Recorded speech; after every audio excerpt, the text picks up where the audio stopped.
அன்னை பர்னிச்சர்ஸ், அன்னை திருமண சீர்வரிசை பொருட்கள், டிவி, ஃபிரிட்ஜ், வாஷிங் மெஷின் உள்ளிட்ட 200க்கும் மேற்பட்ட பொருட்கள் அடங்கிய திருமண சீர்வரிசை ரூபாய் 99,000 மட்டுமே. தமிழகம் முழுவதும் இலவச டோர் டெலிவரி. தொடர்புக்கு 7550144440 9345044044. எடப்பாடி பழனிசாமி என்ன சொல்றாரா, நான் போயிட்டு வந்தது நான் வந்து தமிழ்நாடு பிரச்சனை சார்ந்து தான் பேச போனேன், கூட்டணி பத்தி பேசவே இல்லை. இந்த அளவுக்கு பிரச்சனை ஆகி கூட்டணி உடஞ்சி 2026 வரைக்கும் இவங்க கூட கூட்டணியே இல்லைன்னு முடிவு பண்ணிட்டார். அதுக்கு பிறகு எவ்வளோ தடவை பிரதமர் அமித்ஷா எல்லாம் வந்தப்போ கூட ஒரு தடவை கூட இவர் யாரையும் போய் சந்திச்சதுல எதுவுமே பண்ணதில்லை. ஆனால் திடீர்னு எடப்பாடி பழனிசாமியே போய் டெல்லியில் சந்திக்கணும்னா அதுக்கு பின்னாடி கூட்டணி தவிர வேறு எதுவும் இல்லை. நான் விசாரித்த வரையிலும் அது கூட்டணிக்கான பேச்சுவார்த்தை. இல்லை, அங்கே போய் எடப்பாடி பழனிசாமி அவர்கள் வந்து அண்ணாமலை நீங்கள் நீக்கினீங்கன்னா நான் அவங்க கூட வந்து கூட்டணி வச்சுக்கிறேன் அப்படின்னு சொல்லி ஒரு டிமாண்ட் வச்சதாகவும் அதுக்கான வேலைக்கு தான் இப்போ நடந்துகிட்டு இருக்கு. எடப்பாடி அந்த டிமாண்டை தான் வச்சார். எடப்பாடி அந்த டிமாண்ட் வச்சது உண்மை. அண்ணாமலை தலைவராக ஏன் வேணான்னு சொல்கிறாங்கன்னா கூட்டணிக்குள்ளே இருந்துகிட்டே குண்டு வைக்கிற வேலையை பண்ணியிருந்தார். 2024 அதிமுக 8 தொகுதிகள் துவக்கிறதுக்கும் சில தொகுதிகளை டெபாசிட் போகிறதுக்கும் காரணமாக இருந்தவர் அண்ணாமலை. திமுகவுடைய அசைன்மெண்ட்டில் இயங்கி ஸ்பிளிட் பண்ணுற வேலை எல்லாமே பண்ணார். அண்ணாமலைக்கு அவங்களும் ஹெல்ப் பண்ணாங்க. திமுகவோட அசைன்மெண்ட்டில் அண்ணாமலை இயங்கினார். வேற என்ன, விஜய் வந்து எந்தவித பொலிட்டிக்கல் இதுவும் இல்லாதவர். அவர் கட்சி ஆரம்பிக்கணும், நம்ம வந்து ஆட்சியை பிடிக்கணும், நான் முதலமைச்சர் ஆகணும், அதுக்கான வேலையை செய்யுங்கன்னு புஷி ஆனந்த் கையிலையும். அவரு மிகப்பெரிய அரசியல் சாணக்கியர்ல, ட்ரம்ப் அந்த மாதிரி. இப்போ அப்படிப்பட்டவர் வந்து பாண்டிச்சேரி அரசியலை தியாகம் பண்ணிட்டு தமிழ்நாட்டு அரசியல் வந்திருக்காரு. இங்க இருக்கிற 38 மாவட்டத்தையும் அப்படியே துல்லியமா கணக்கெடுத்து வச்சிருக்காரு. இன்னைக்கு பலரையும் பேச விடாமல் உங்களுக்கு தாக்கி பேசி மறிச்சு பேசி இது மாதிரி பண்ணவங்கன்னா 2018-21 எப்படி இருந்தாங்கன்னு எனக்கு தெரியும். இப்போ 21-26 வரைக்கும் எப்படி இருக்க போறாங்கன்றத பாக்குறோம். 26க்கு அப்புறம் ஒருவேளை பாஜக ஆட்சியே வந்தா கூட இவர்கள் நவீன சங்கிகளாக மாறிவிடுவார்கள், வாய்மூடி மௌனமாக இருப்பார்கள். தாவேகா கிட்டத்தட்ட தனித்து விடப்பட்டு விட்டது. அவங்க தனித்து நிக்கல, எல்லாரும் விட்டுட்டாங்க. அவங்க வேற என்ன உட்கட்டமைப்புன்னு ஒன்று கட்சிக்குள்ள இல்லை. ஆனால் ஆதவ அர்ஜுனா அவர்களும் புஷி ஆனந்த் அவர்களும் 5000 பூத்து வந்து நாங்கள் போட்டுட்டோம். பூத்துலாம் உட்கட்டமைப்பா? இளைஞர்கள் அதிகமாக இருக்கிற கட்சின்னு நீங்கள் சொல்லிக்கிறீங்கல்ல. இளைஞரணி இருக்கா? இளைஞரணி தலைவர் யார்? பெண்கள் அதிகமாக இருக்கிற கட்சி மகளிர் அணி இருக்கா?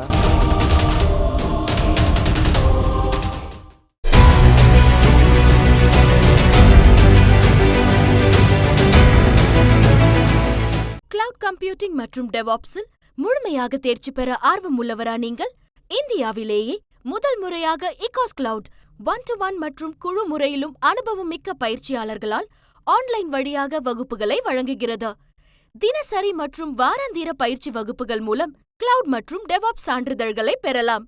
மேலும் தொடர்பு கொள்ள www.ecoscloud.com என்ற இணையதளத்தில் பார்வையிடுங்கள். சாட்டை நேயர்களுக்கு வணக்கம். இன்றைய நேர்காணலில் நம்முடன் இணைந்திருப்பவர் மூத்த பத்திரிகையாளர் முத்தலீஃப் அவர்கள். சார் வணக்கம். வணக்கம். நலமா இருக்கீங்களா சார்? நலமாக இருக்கிறேன்.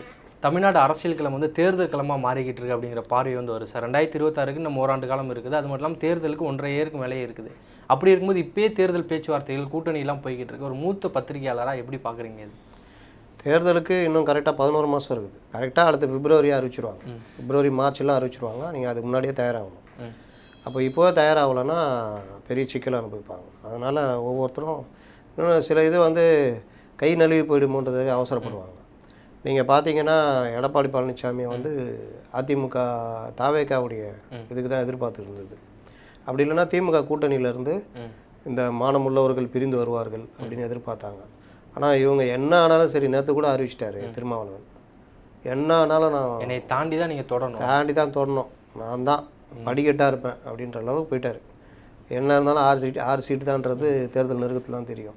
அப்போ அவர் முதற்கொண்டு சிபிஎம் முதற்கொண்டு காங்கிரஸ் முதற்கொண்டு வெளியில் வர்ற மாதிரி இல்லை. அப்போது இவருக்கு இந்த சைடை ஏமாற்றம். தாவேகாவும் உலகமாக முடிவுலாம் எடுத்து அவங்க வேறு லெவலில் ஸ்ட்ராட்டஜிஸ்லாம் வச்சுருக்காங்கல்ல, அதனால் அதுலேயும் அவங்களும் முடிவு எடுக்கலை. அப்போது அதிமுகவுக்கு வேறு ஆப்ஷன், தேர்ட் ஆப்ஷன் வந்து அவங்க கட்சிக்குள்ளேயே பிரச்சனை என்னென்னா, இந்த 2 இல்லைன்னா 3வது நம்ம கட்சியை காப்பாற்றணும், என்டிஏ ஃபார்ம் பண்ணணுன்றதுனால போய் பேசிட்டு வந்திருக்காரு. இப்போ பேசிட்டு வந்ததுலேயே நீங்கள் ஃபார்ம் பண்ண உடனே என்ன பண்ணுறாங்கன்னா, ஊடகங்களை வச்சு இந்த டிஃபேம் பண்ணுற வேலைலாம் ஆரம்பிச்சிட்டாங்க. எப்படி பண்ண ஆரம்பிச்சிட்டாங்கன்னா, அண்ணாமலை வந்து கொதிக்கிறார், அண்ணாமலை அனுமதிக்க மாட்டார், நான் தனி கட்சியாக தொடங்குவார். இல்லை, அவர் பாஜகவோட மாநில தலைவராக இருக்கிற தலைமை என்ன சொல்லுதோ அதை ஏற்றுக்கிற. அவ்வளோதான். நீங்கள் தேசிய கட்சியுடைய மாநில கட்சி தலைவர்களாக இருக்கிற வரைக்கும் நீங்கள் வந்து தேசிய கட்சியுடைய முடிவு ஏற்றுக்கணும். காங்கிரஸ்லாம் பார்த்துருக்கீங்களா? எனக்கு என்னென்னு மாற்றுவாங்க.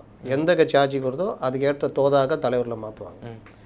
இங்கேயும் அதே தான். நீங்கள் வந்து ஆரம்பத்தில் திமுகவுடைய அந்த அசைன்மெண்ட்டில் எனக்கு என்னென்னு இந்த கூட்டணியை உடைக்கிறதுக்கான எல்லா வேலையும் பண்ணார். ஜெயலலிதாவை பேசுறது, அண்ணாவை பேசுறது, அதிமுகவே ஊழல் கட்சின்னு பெருசாக இது பண்ணுறது. நீ கூட்டணியாக கட்சியாக இருக்கும் போது இப்போ எப்படி நீங்கள் முட்டு கொடுக்கணுன்றத நம்ம தோழமை கட்சிகள்கிட்ட தெரிஞ்சுக்கணும். இந்த பக்கம் இருக்கிறவங்கள்ட்ட நீங்கள் டாஸ்மார்க்கில் 1000 கோடி இதுன்னா உலகமாக யோக்கியர்கள் வந்து மார்க்சிஸ்ட்டுகள், கம்யூனிஸ்ட்டுகள் வாயை திறந்தாங்களா அதில்? இல்லை சார். அப்போ இவங்களை பார்த்து கற்றுக்கணும். அதுதான் வந்து கூட்டணி தர்மம்னு போயிடும். நீங்கள் இன்னொன்று ஆளுகின்ற கட்சி தான் உங்களுக்கு எதிர்கட்சியாக இருக்க முடியும். ஆளுகின்ற கட்சியை தான் நீங்கள் விமர்சனம் பண்ண முடியும். ஆட்சியில் இல்லாத கட்சியை போட்டுக்கிட்டு, அதுவும் கூட்டணியில் இருக்கிற கட்சியை போட்டு அடிச்சிருந்தா இல்லை. எடப்பாடி பழனிசாமி என்ன சொல்கிறாரா, நான் போயிட்டு வந்தது நான் வந்து தமிழ்நாடு பிரச்சனை சார்ந்து தான் பேச போனேன், கூட்டணி பற்றி பேசவே இல்லை, அதுக்கு வந்து தேர்தல் நெருங்கட்டும் பார்த்துக்கலாம் அப்படிங்கிறாரு. அது ஒரு பார்ட்டு வச்சுக்குவோம். நான் இப்போ இது முடிச்சிடுறேன் அண்ணாமலை இது. அப்போ அவர் இந்த உடைச்சப்போ இது பண்ணுறப்போ கட்சி உடையுது. அதுக்கு பிறகு 2 ஸ்ப்ளிட் ஆகி நிற்கிது. இப்போது கூட்டணி சேர்ந்த பிறகு நீங்கள் சொல்கிற மாதிரி எடப்பாடி சும்மா தான் பேசிட்டு வந்தேன், தொகுதி பிரச்சனைக்காக பேசிட்டு வந்தேன், மீனவர் பிரச்சனை பேசுனீங்களா, அதையும் தாங்க சேர்த்து பேசிட்டு வந்தேன் அப்படின்ற லெவலுக்கு அவர் சொல்கிறார். ஆமாம். அப்போது நீங்கள் யோசிச்சு பாருங்கள், இந்த அளவுக்கு பிரச்சனை ஆகி கூட்டணி உடஞ்சி அண்ணாமலையை மாற்றினா தான் அவரை வந்து ரொம்ப பேசுகிறார், அவர் நிறுத்த சொல்லுங்கள், அவரை மாற்றுங்க, அவரை மாற்றலைன்னா கூட்டணி இல்லை, அந்த அளவுக்கு பேசி கூட்டணி உடஞ்சிது. அதுக்கு பிறகு 2026 வரைக்கும் இவங்க கூட கூட்டணியே இல்லைன்னு முடிவு பண்ணிட்டார். அதுக்கு பிறகு எவ்வளோ தடவை பிரதமர், அமித்ஷா எல்லாம் வந்தப்போ கூட ஒரு தடவை கூட இவர் யாரையும் போய் சந்திச்சதில்லை, எதுவுமே பண்ணதில்லை. ஆனால் திடீர்னு எடப்பாடி பழனிசாமியே போய் டெல்லியில் சந்திக்கணும்னா அதுக்கு பின்னாடி கூட்டணி தவிர வேறு எதுவும் இல்லை. நான் விசாரித்த வரையிலும் அது கூட்டணிக்கான பேச்சுவார்த்தை. ஏன்னா நீங்கள் அப்படி தொகுதிக்கு இந்த மறுசீரமைப்புலாம் அவ்வளோ ஒன்றும் அவசரமான பிரச்சனை இல்லை. இப்போ மறுசீரமைப்புன்றது ஆரம்பித்தா 10 வருஷம் ஆகும் முடிக்கிறதுக்கு. அதனால் இவங்கள மாதிரி சொல்கிற மாதிரி அது ஒரு அவ்வளோ அவசரமான பிரச்சனை இல்லை. இருமொழி கொள்கையோ இல்லை மற்ற பிரச்சனையோ அவ்வளோ இது இல்லை. மேகதாட்டு பிரச்சனைக்காக சந்திச்சேன்னா நீர்வளத்துறை அமைச்சரை சந்திக்கணும். அதுக்கு உங்கள் கட்சி குழு போய் சந்தித்தா போதும், நீங்கள் போகணுன்னு அவசியம் இல்லை. அப்போ உள்துறை அமைச்சரை போய் சந்திக்கணும்னா சட்டம் ஒழுங்கு இல்லை மற்ற பிரச்சனைகள் அது சார்ந்த பிரச்சனைகள் இருந்தால் ஓகே. இல்லாட்டி அவர் பிஜேபியுடைய எல்லாத்தையும் பார்த்துக்கிற ஒரு தலைவர், முக்கியமாக தமிழ்நாடுன்ற மாதிரி விஷயம், அதுக்காக சந்திக்கணும். அதுக்கு உங்களுக்கு அவசியமே இல்லையா?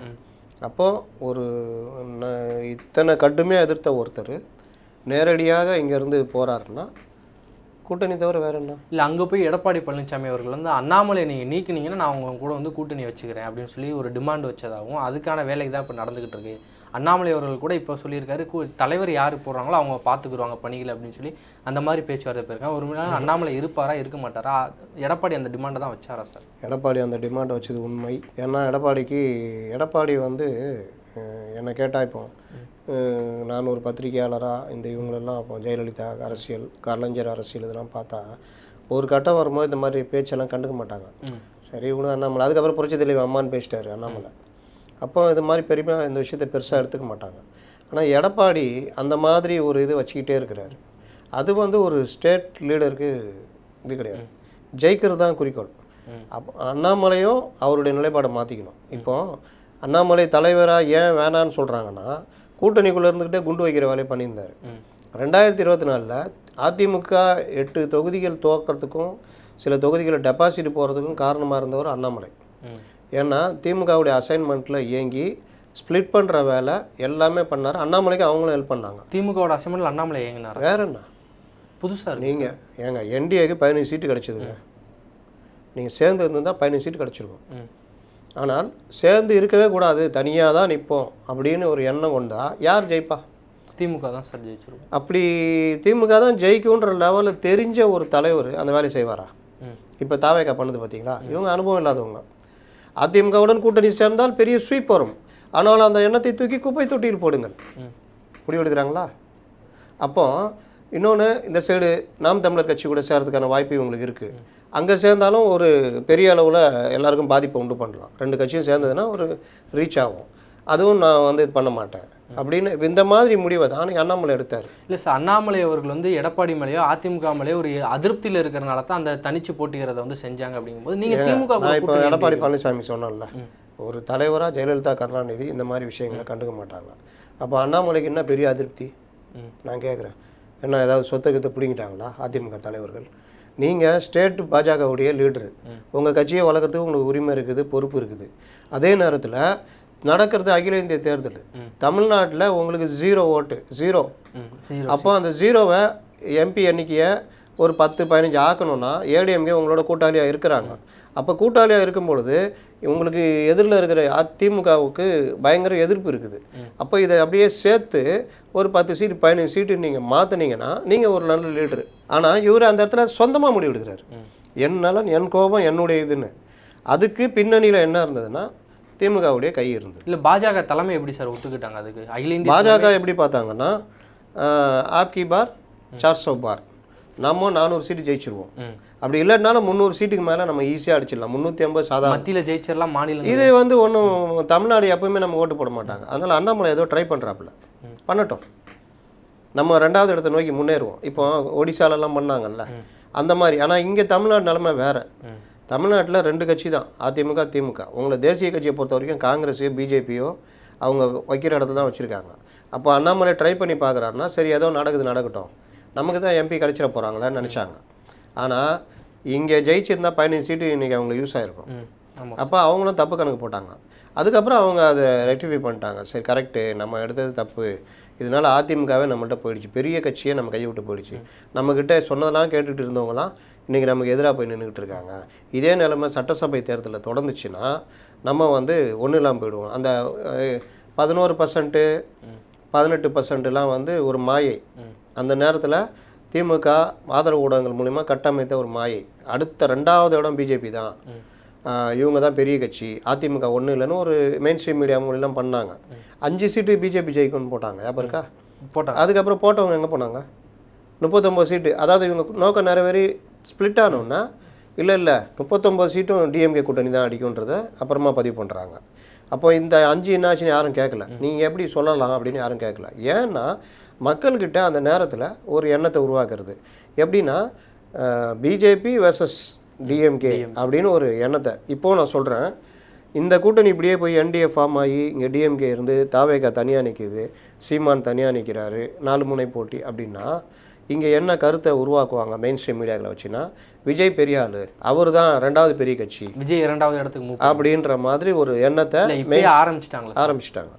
மெயின் ஸ்ட்ரீம் மீடியாக்களில் பண்ணிக்கிட்டே இருப்பாங்க. விஜய்க்கும் எங்களுக்கு தான் போட்டின்னு. அதோடைய அர்த்தம் என்னென்னா ஒரு வகையான உளவியல் ரீதியான தாக்கத்தை உருவாக்கி விஜய்க்கு அதிக வாக்குகள் விடுற மாதிரி போனால் நீங்கள் வந்து ஓட்டுகள் பிரியும். என்டிஏக்கு ஒரு குறிப்பிட்ட ஓட்டு இப்போ 40% இருக்குன்னா விஜய் பெரிய ஆளுன்னு 20% வாங்க வச்சுட்டாங்க வச்சுக்கோங்க. 20, 25 அப்படின்னா நீங்கள் 35 வாங்கினாலும் ஜெயிச்சிருவீங்க. கண்டிப்பாக சார். இந்த டெக்னிக்கை இப்போ பயன்படுத்த போகிறாங்க.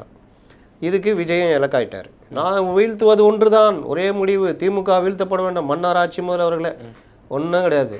நீங்கள் இப்போ பண்ண போகிறது திமுக மீண்டும் ஆட்சிக்கு வர்றதுக்கான வேலையை பண்ணுறது. விஜய்க்கே அப்படி ஒரு உளவியல் தாக்கத்தை வந்து ஏற்படுத்துகிறாங்களா அந்த மெயின் ஸ்ட்ரீமோ இல்லை? கண்டிப்பாக விஜய் வந்து எந்தவித பொலிட்டிக்கல் இதுவும் இல்லாதவர்.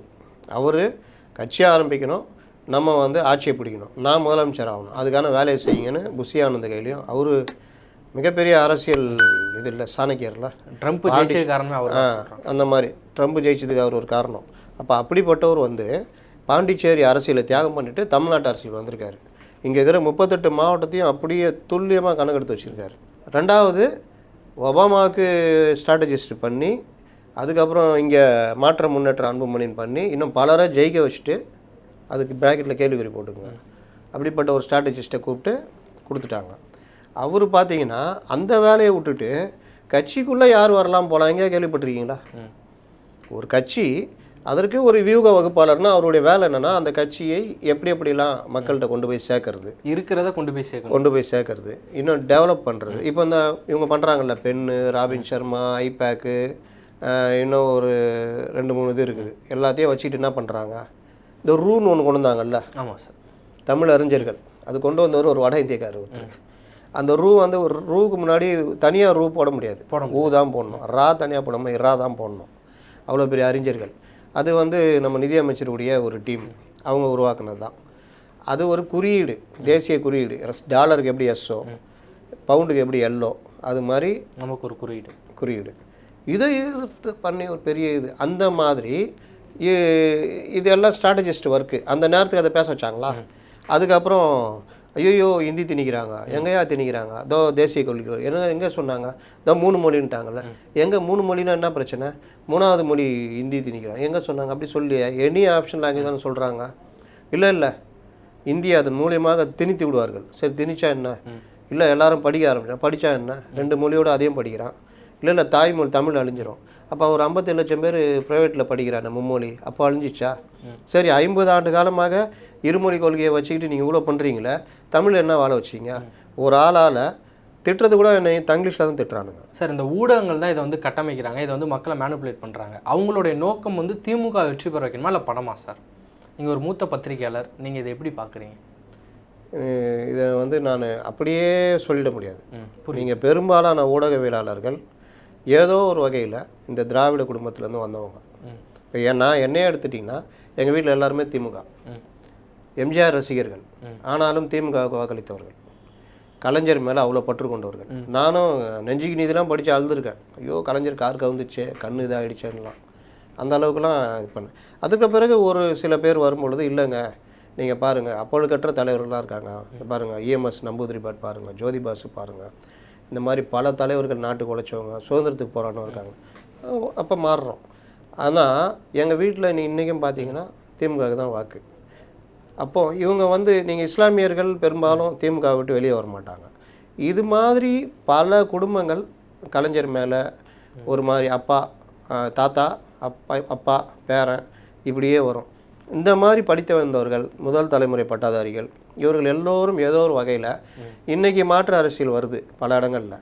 ஆனால் ஒரு குறிப்பிட்ட இப்போ இருக்கிறவங்க வயசு கணக்கு போட்டிங்கன்னா குறிப்பிட்ட அவங்க கல்லூரி முடித்த காலங்கள்லாம் பார்த்தீங்கன்னா ஒன்று ஜெயலலிதா அதிமுக இல்லை திமுக இந்த மாதிரி தான்.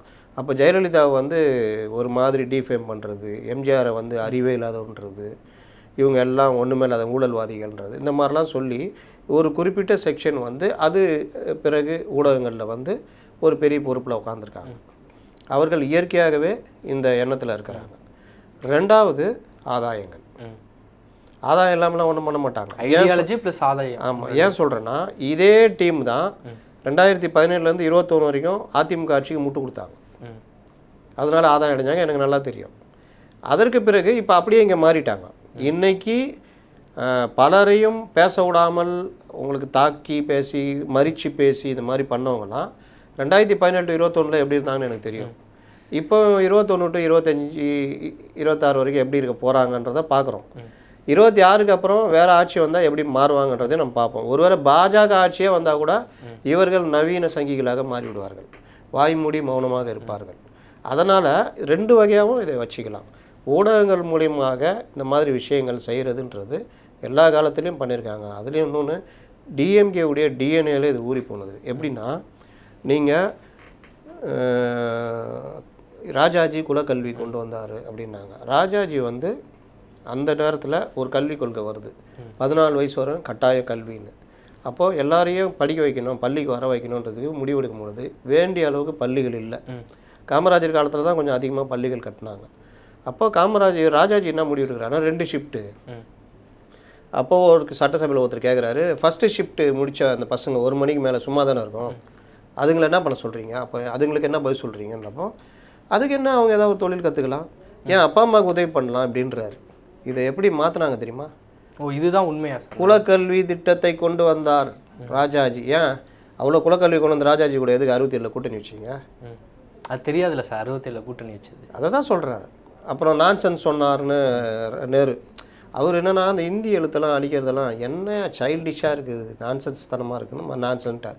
ஐயோ தமிழர்களை நான்சென்ஸ் சொல்லிட்டாருன்னு கருப்பு கொடி நேரு கருப்பு கொடி ஆச்சா. இப்போ நாடாளுமன்றத்தில் சொன்னாங்க சேம் அதே பேட்டர்ன் தான்.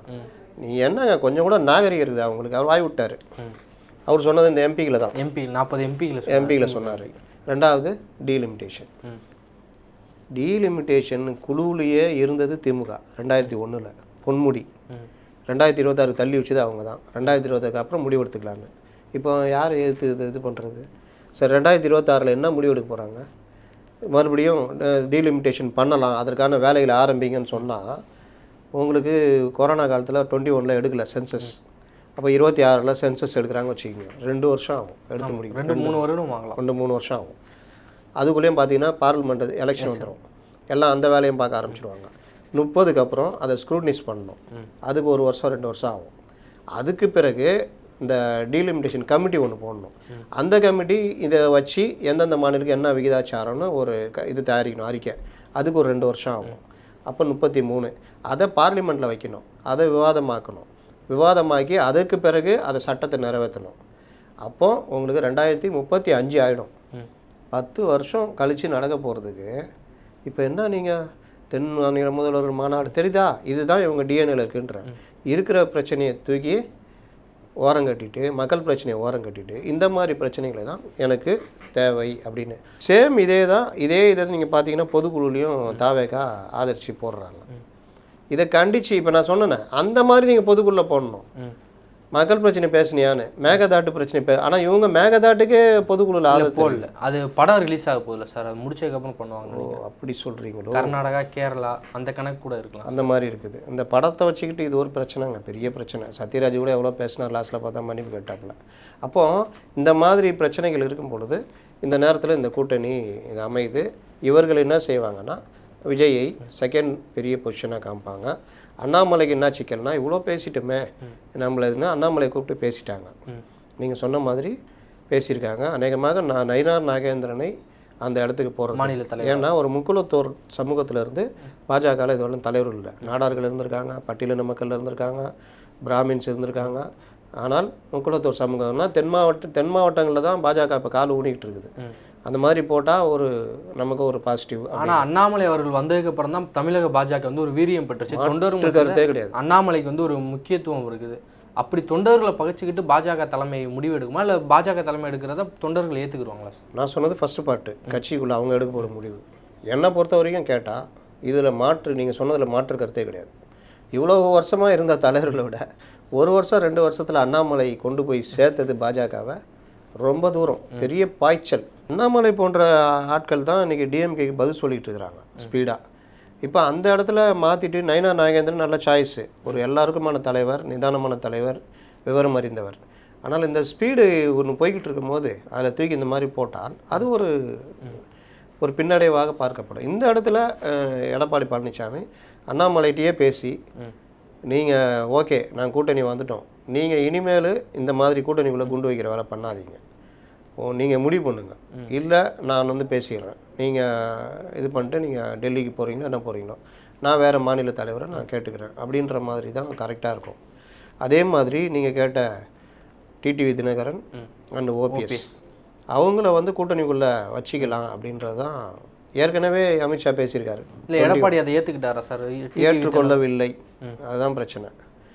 எப்படி நான் சொன்ன ஜெயலலிதா கருணாநிதி அரசியல் மாதிரி அந்த மாதிரி அரசியலை அவர் பண்ண விரும்புகிறார். ஆனால் எடப்பாடி அந்த ஒற்றை தலைமை அப்படிங்கிறதுல பிடிவாதமாக இருக்கிறாரு. ஒற்றை தலைமையே தாங்க. இப்போ எடப்பாடி இப்போ ஓபிஎஸ் உள்ள சேர்த்துட்டு அவர் என்ன பொதுச்செயலாளர் ஆகிட போகிறாரா? இல்லை சார், திரும்ப அது ஒரு குழு ஒன்றும் ஆகாது. நீங்கள் அவர் போய் வெளியில் போய் பட்டுட்டார். அவர் எந்த அளவுக்கு இறங்கி ஸ்டேட்மெண்ட் விடுறாரு பார்த்தீங்களா? நாம் பிரிந்தவர் கூட வேண்டும், என்ன நிபந்தனைக்கு வேணால் ஏற்றுக்கிறேன் இப்படிலாம். அப்போ உள்ளே ஒரு துணை பொதுச் செயலாளர் ஏதோ ஒன்று கொடுத்துட்டா கம்முன்னு சரி கொடுத்துட்டு நீங்கள் தானே முடிவு பண்ண போகிறீங்க. ஏன்பா யார் அவர்கிட்ட பேசாதீங்கன்னா முடிஞ்சிச்சு. அவர் வாட்டில் போய் கலைஞர் பல பேர் அந்த மாதிரி காலி பண்ணிடுவார், வெளியிலேருந்து கூப்பிட்டு உள்ளே வச்சுட்டு அதோட முடிச்சு விட்ருவார். அதே மாதிரி டிடிவி கட்சிக்குள்ளே வர முடியாது. டிடிவியை கூட்டணிக்குள்ளே கொண்டு வந்தீங்கன்னா டிடிவி அதுக்கப்புறம் எடப்பாடி தலைமை எதிர்த்து பேசுவாரா? பிரச்சாரத்தில் ஆதரிச்சு தான் பேசணும். கண்டிப்பாக முடிஞ்சு போச்சா? அதோட டிடிவியுடைய நம்பகத்தன்மையும் போயிடுமா? ஏற்கனவே பாதி போயிடுச்சு. அவர் பெரிய லீடர்ஷிப்பாக 21 இருந்த டிடிவி பாஜகவை ஆதரித்து பேசி ரொம்ப போனவொன்னா அவருக்கும் வேறு வழி இல்லை. பண்ணவுன்னா அந்த 21 இருந்த மாசு அவருக்கு இப்போ இருக்குதான்னு பார்த்தீங்கன்னா இல்லை சார். அடுத்ததாக பேசப்பட்டது ஒரு வாரங்களுக்குள்ளே சீமான் அவர்களுக்கு விஜய் தூது அனுப்புனார், சீமான் அவர்களை விருந்துக்கு அழைச்சிருக்காரு விஜய் அப்படிங்கிற மாதிரி மீடியாக்கள்லாம் எழுதினாங்க. உங்களோட பார்வையில் வந்துச்சா? உண்மையிலே இந்த மாதிரி விருந்துக்கு அழைப்பெல்லாம் போச்சா? பார்த்தீங்களா? அதை எப்படி? பெரிய காமெடிங்க. சீமான் ஆரம்பத்தில் சீமான விஜய் அப்படி இருந்தாங்க, ரொம்ப க்ளோஸாக இருந்தாங்க, எல்லாம் இருந்தாங்க. ஆனால் விஜயுடைய அந்த காங்கிரஸ் கூட சேரலாம், காங்கிரஸ் நம்ம கூட்டணியில் கொண்டு வர உண்மையிலே கூட்டணிக்கு போகலான்னு தான் அவர் முடிவெடுத்து போனார். விஜய் காங்கிரஸும் விஜயும் நாம் தமிழர் கட்சியும் கூட்டணிக்குள்ளே போகலான்னு தான் முடிவெடுத்து பேசியிருந்தாங்க. நான் சொல்கிறது ஆரம்பத்தில். ஆரம்பத்தில் அதற்கு பிறகு இவர் காங்கிரஸை நம்ம கூட்டணியில் கொண்டு வரலாம், அப்படி இப்படின்னு பேசும்பொழுது சரிப்பட்டு வர மாட்டான்னு கொஞ்சம் ஒதுங்குறாரு. அந்த நேரத்தில் தான் இவங்க மாநாடு விக்கிரவாண்டி மாநாடு, அதில் வந்து பெரியார் இதெல்லாம் ஏற்றுக்கிறப்போ அதுக்கு முன்னாடி இவர் அறிவிச்சிடுறாரு, நாங்கள் கூட்டணி தனித்து தான் போட்டியிட சொல்லிட்டார்.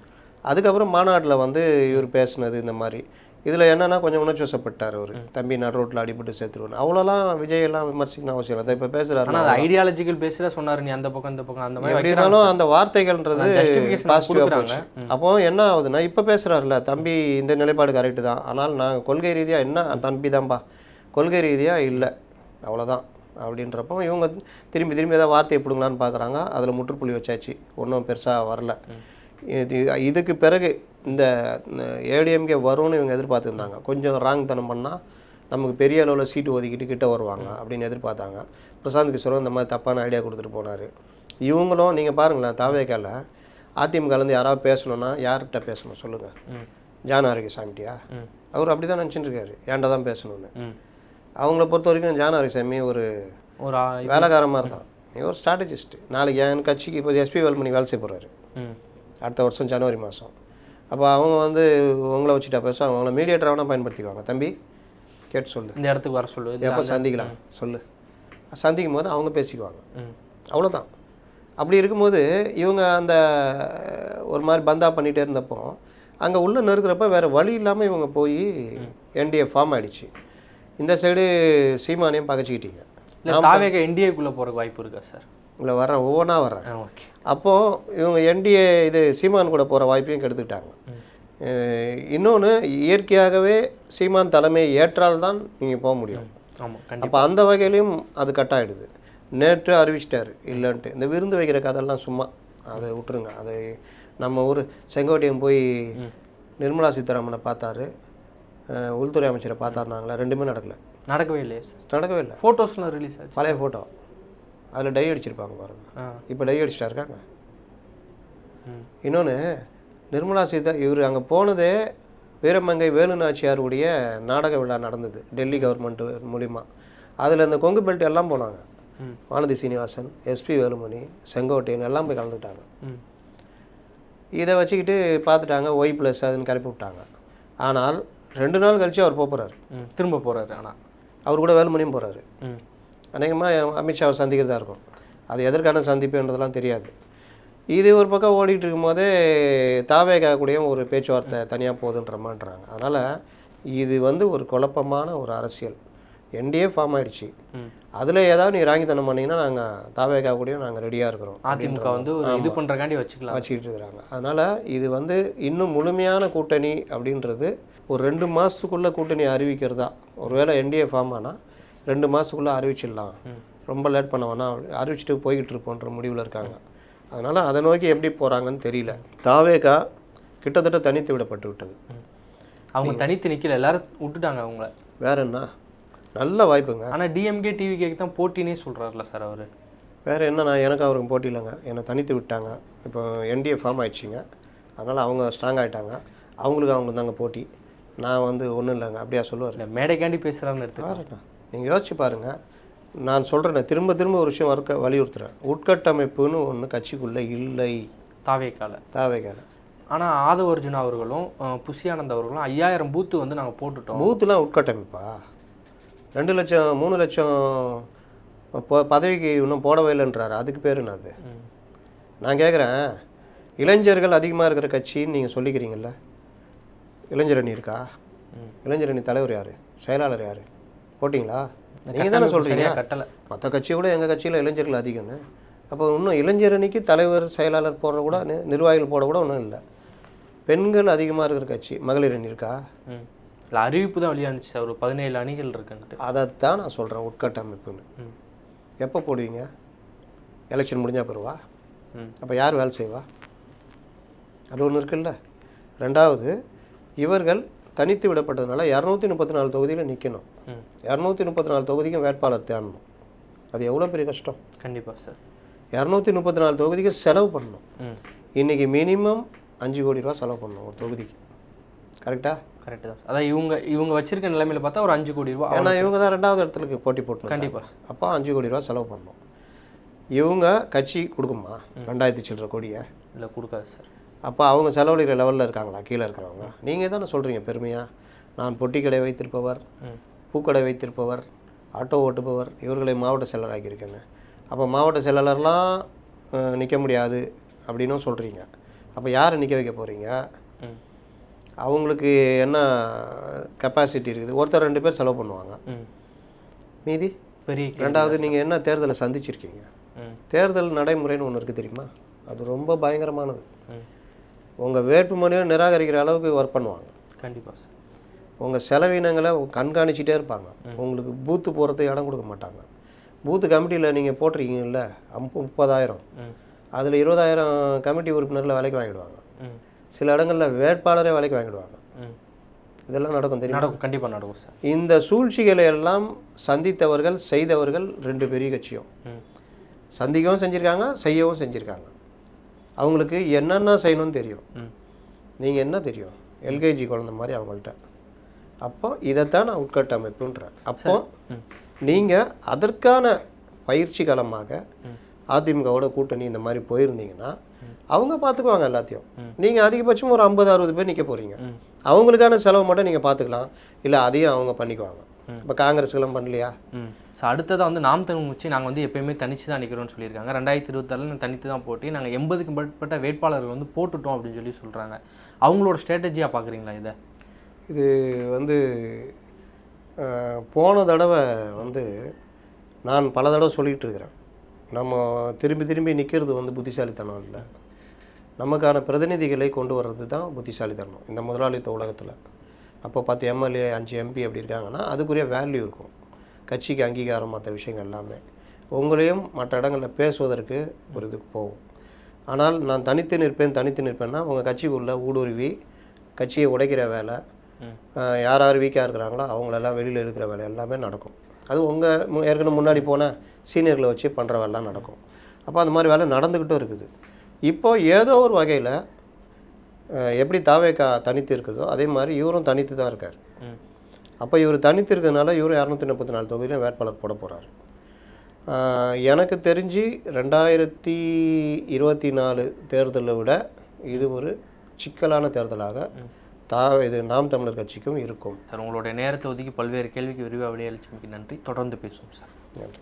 சாட்டை எடுத்து நாட்டை திருத்து